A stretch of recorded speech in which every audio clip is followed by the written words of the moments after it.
السلام علیکم ناظرین، میں سیدہ ظاہرہ عابدی آپ کی میزبان آج آپ کی خدمت میں بی بی فضہ سلام اللہ علیہا اور نسبت جناب سیدہ سلام اللہ علیہا کی پوسٹ پیش کرنے کی سعادت حاصل کروں گی۔ شروع کرتی ہوں۔ بسم اللہ الرحمن الرحیم۔ ان اللہ و ملائکتہ یصلون علی النبی یا ایھا الذین آمنوا صلوا علیہ وسلموا تسلیما۔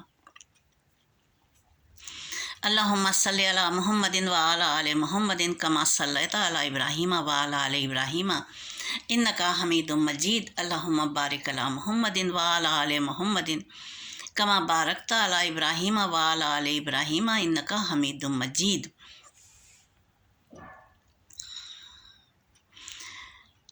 تو ایک دن کا تذکرہ ہے کہ نبی کریم صلی اللہ علیہ وآلہ وسلم مسجد نبوی میں تشریف رکھتے تھے اور امور نبوت نپٹا رہے تھے۔ ایسے میں ایک غزوے سے مال غنیمت آیا۔ مال غنیمت میں کچھ قیدی خواتین بھی آئیں۔ اچھا ہوتا یہ تھا اس زمانے میں کہ جو قیدی خواتین آتی تھیں ان کو کنیزیں کہا جاتا تھا۔ اب بی بی سیدہ سلام اللہ علیہا کو معلوم ہوا کہ کنیزیں بھی آئی ہیں۔ آپ تشریف لے گئیں اپنے بابا جان کے پاس اور آپ نے فرمایا کہ بابا جان، ایک کنیز مجھے بھی اگر مل جائے تو مجھے گھر کے کام کاج میں سہولت ہو جائے گی۔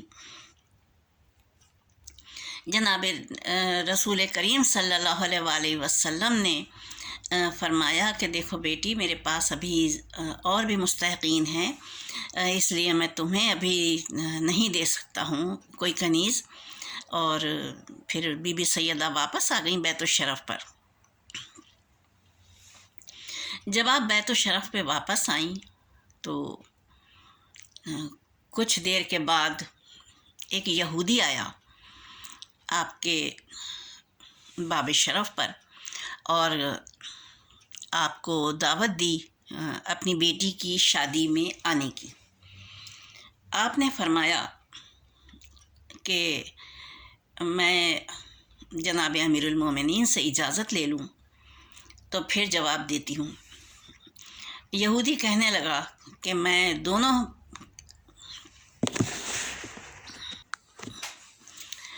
دونوں کے پاس گیا تھا اور آپ دونوں نے آپ ہی کو مختار کیا ہے، کیونکہ یہودی اس سے پہلے سب سے پہلے جناب رسول خدا صلی اللہ علیہ وآلہ وسلم کی خدمت میں گیا تھا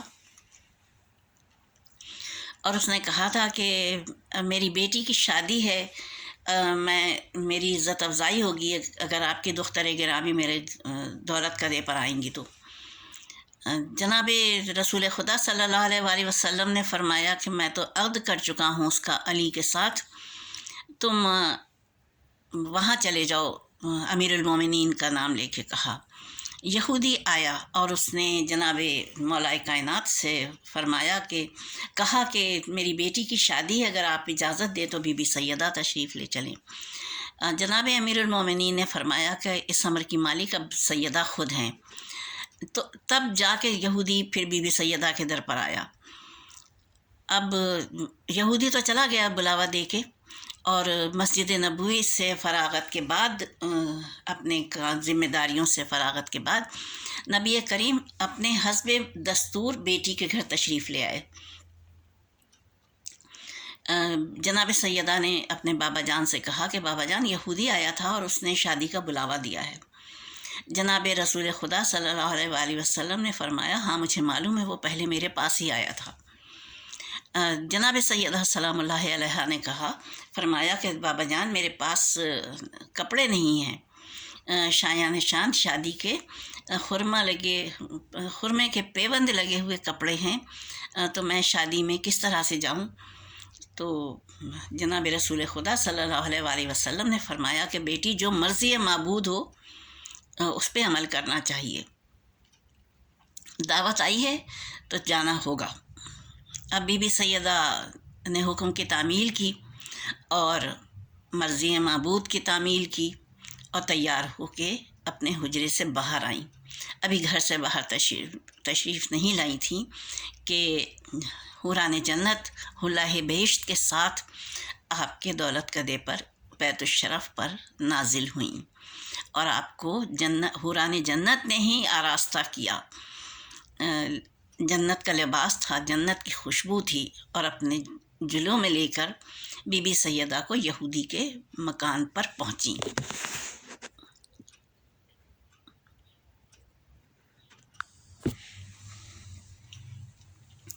جو ہی آپ یہودی کے مکان پر پہنچیں، آپ کے جمال پر نور سے تمام مکان معطر ہو گیا، اور آپ کا جمال دیکھ کر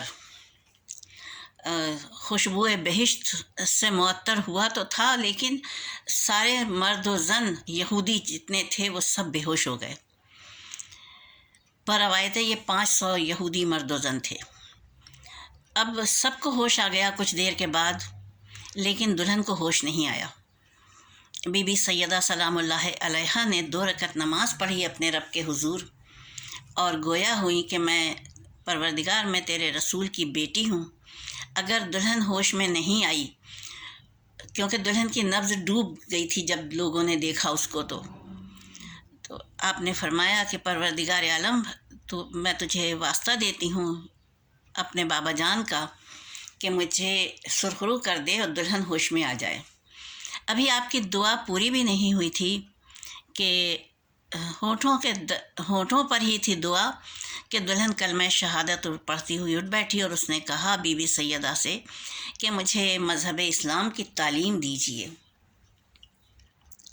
جب دلہن مسلمان ہوئی تو وہاں پہ موجود پورے 500 مرد و زن بھی مسلمان ہو گئے۔ یہ ایک معجزہ تھا بی بی سیدہ کے وجود گرامی کا۔ اور پھر جب بی بی سیدہ سلام اللہ علیہا واپس آنے لگیں اپنے بیت الشرف پر، تو اس شادی کے جو لوگ تھے مہمان، ان میں ایک بادشاہ زادی بھی آئی ہوئی تھی، ان کا نام میمونہ تھا۔ بادشاہ زادی نے آپ کے حضور گزارش کی کہ وہ آپ کے ہمراہ بیت الشرف آنا چاہتی ہیں۔ بی بی سیدہ بی بی میمونہ کو لے کر اپنے بیت الشرف پر آئیں، تو جناب رسول رسالت مآب صلی اللہ علیہ وآلہ وسلم سے تعارف کروایا، تو بی بی میمونہ کا نام جناب رسول خدا صلی اللہ علیہ وآلہ وسلم نے فضہ تجویز کیا۔ اس طرح سے بی بی فضہ اور بی بی سیدہ سلام اللہ علیہا کی ایک نسبت قائم ہوئی، اور آپ کا وجود اتنا مبارک ثابت ہوا اہل بیت علیہم السلام کے لیے کہ آپ کا ذکر قرآن پاک میں بھی آیا، کیونکہ سورہ دہر جسے سورہ حلقہ بھی کہتے ہیں، جب اہل بیت علیہم السلام اپنی روٹیاں سائل کو دیتے ہیں، مسکین کو دیتے ہیں، قیدی کو دیتے ہیں، تو سب کے ہمراہ آپ بھی اپنی روٹی اسی طرح سے حصے دار ہو جاتی ہیں سب کے ساتھ، جیسے اہل بیت علیہم السلام ہوئے تھے۔ اور قرآن پاک کی تعلیم کا یہ عالم تھا بی بی فضہ کا کہ وہ لوگوں کی بات کا جواب قرآن پاک کی آیت سے دیا کرتی تھیں۔ یہ بہت مشہور زمانہ بات ہے۔ پھر مولا کائنات حضرت علی علیہ السلام نے شادی کروائی ان کی، لیکن وہ جلد ہی وفات پا گئے ان کے شوہر، اور پھر دوسری شادی جب آپ نے کروائی مولا علی نے، تو پھر ان سے آپ کی کئی اولادیں ہوئیں، اور بی بی فضہ سلام اللہ علیہا نے در اہل بیت کبھی نہیں چھوڑا۔ معرکہ کربلا میں بھی آپ بی بی زینب سلام اللہ علیہا کے ساتھ ہی تھیں۔ اس کے بعد جب بی بی زینب سلام اللہ علیہا دمشق تشریف لے گئیں، اس کے بلانے پر حجاج بن یوسف کے، تو تب بھی آپ ساتھ میں تھیں، اور آپ کا انتقال بھی بی بی زینب کے قرب و جوار میں ہی ہوا، اور بی بی زینب سلام اللہ علیہا کی وفات کے بعد آپ نے وفات پائی۔ تو اس طرح سے بی بی فضہ سلام اللہ علیہا ایک ناقابل فراموش کردار رہیں اہل بیت علیہم السلام کے بیت الشرف میں۔ بس اس کے ساتھ میں اپنی پوسٹ تمام کرتی ہوں۔ وآخر دعوانا الحمدللہ رب العالمین والصلاۃ والسلام علی خیر المرسلین وآلہ الطیبین الطاہرین۔ اس دعا کے ساتھ کہ پروردگار عالم ہم سب کو ہمیشہ اہل بیت علیہم السلام کے پاکیزہ دامن سے متمسک رکھے۔ آمین ثم آمین، الہی آمین۔ خدا حافظ و ناصر، فی امان اللہ۔